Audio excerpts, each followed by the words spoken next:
Banyak sekali orang yang mengira hidupnya susah karena bergerak dari mode survive, bertahan hidup.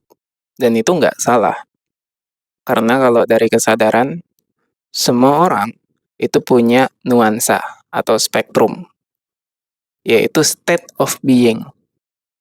Makanya, ketika ada seseorang yang kaya, pasti ada yang miskin. Pertanyaannya, apakah kekayaan, kepintaran, keberuntungan, itu pasti ada hubungannya dengan kebahagiaan? Silakan tonton video ini sampai selesai.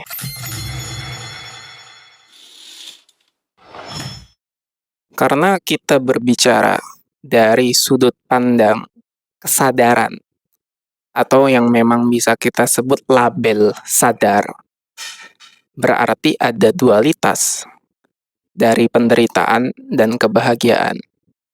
Makanya tidak salah jika orang banyak sekali mencari kebahagiaan. Entah itu dengan yang penting uangnya banyak atau punya pasangan yang didambakan tercapainya keinginan. Itu semua nggak salah. Tapi pertanyaannya, coba sadari ini. Siapa yang sebenarnya sedang mencari kebahagiaan? Siapa? Kamu? Kamu itu yang mana?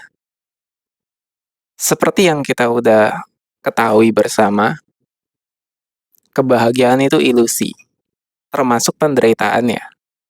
Tapi, kenapa kita merasakannya secara nyata? Seolah-olah ini kenyataan, realitas.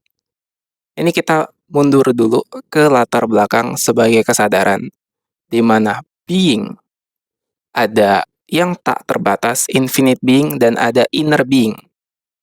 Kesadaran atensi yang lokal menjadi jiwa, memiliki sudut pandang masing-masing, yaitu kita, yang sekarang diberi label nama, identitas, status itu. Yang dari awal sejak kecil mungkin diberi dogma, doktrin, sehingga yang terjadi kita terbiasa untuk bergerak dari rasa kekurangan. Dan akhirnya kita berpikir itu adalah sebuah kebenaran. Singkat cerita dari situ, kita sekarang tahu bahwa ada sebuah diri fiksi atau salah identifikasi. Dan ini semua terus berkelanjutan jika tidak ada kiamatnya ego, tidak bangkit kesadaran, maka sampai seumur hidupnya manusia akan terjebak pada lingkaran ini, atau terus mencari kebahagiaan yang mana kebahagiaan itu adalah fana. Sementara, sebenarnya kebahagiaan itu mudah ketika kamu sekarang hidup, bernafas. Coba kamu sadari, ini apa? Contohnya ya, tangan. Lupakan tentang pengetahuan kamu bahwa ini adalah tangan. Lupakan saja. Kamu lihat dan amati dan rasakan kehadirannya. Nah, kalau kamu masih belum memahami nih, berarti kamu memang butuh latihan kesadaran. Karena ini tentang feeling, perasaan yang sebenarnya kita masuk ke dalam ruang kesadaran itu sendiri dan menyaksikan, mengamati bahwa dunia ini atau realitas ini bukan di luar kamu, tapi justru semua ini di dalam kesadaranmu.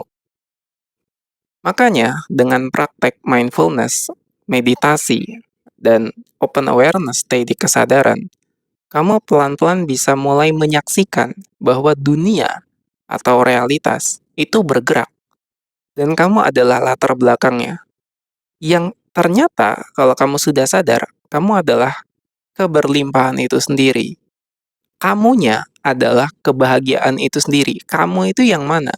Yang kesadaran, bukan yang melekat pada identitas seperti nama dan peran yang kamu sekarang jalani. Kalau misalnya kamu sekarang sedang kelaparan, susah makan, itu bukan kamunya, tapi peran, ego, atau label yang selama ini kamu kira adalah identitas yang benar, padahal itu hanyalah kesadaran yang sekarang punya state of being akibat dari pendaman masa lalu sehingga menyebabkan kamu sekarang berada dalam kondisi yang susah. Padahal itu bisa diganti, digeser. Ada transisi namanya shifting dalam kesadaran. Dengan shifting, kamu harus sadari dulu bahwa segala sesuatu dari being, kehadiran, eksistensi ini berasal dari inner being kamu. Realitas luar itu hanyalah cerminan batinmu sendiri. Nah, pertanyaannya, karena semua orang tidak mengalami hal yang sama, bagaimana bisa ini terwujud? Aku jadi kaya. Nah, pertanyaannya dibalik. Itu pertanyaan yang keliru. Karena dari awal kita memang sudah punya peran masing-masing. Yang jadi masalah adalah ukuran bahwa semua orang itu kebahagiaannya dengan banyak uang. Banyak uang dan kebahagiaan itu dua hal yang berbeda, tapi bisa dihubungkan dengan narasi pikiran. Bukan berarti akhirnya bahwa kalau misalnya tidak punya uang pasti sengsara, ataupun kalau misalnya punya banyak uang pasti bahagia. Ada jeda di situ, ada ruang kosong yang sebenarnya diisi oleh kesadaran. Itu bukan soal kebenaran bahwa kalau pasti kaya lalu bahagia otomatis, tapi ada jeda di situ. Nah, jedanya itu yang sebenarnya kita sadari. Seperti kalau misalnya punya uang banyak, ya seseorang itu bisa lebih leluasa bergerak, mengisi kekosongan. Artinya, kekosongan itu adalah ruang kesadaran. Ruang kesadaran itu jadi leluasa untuk bisa dia gerakkan.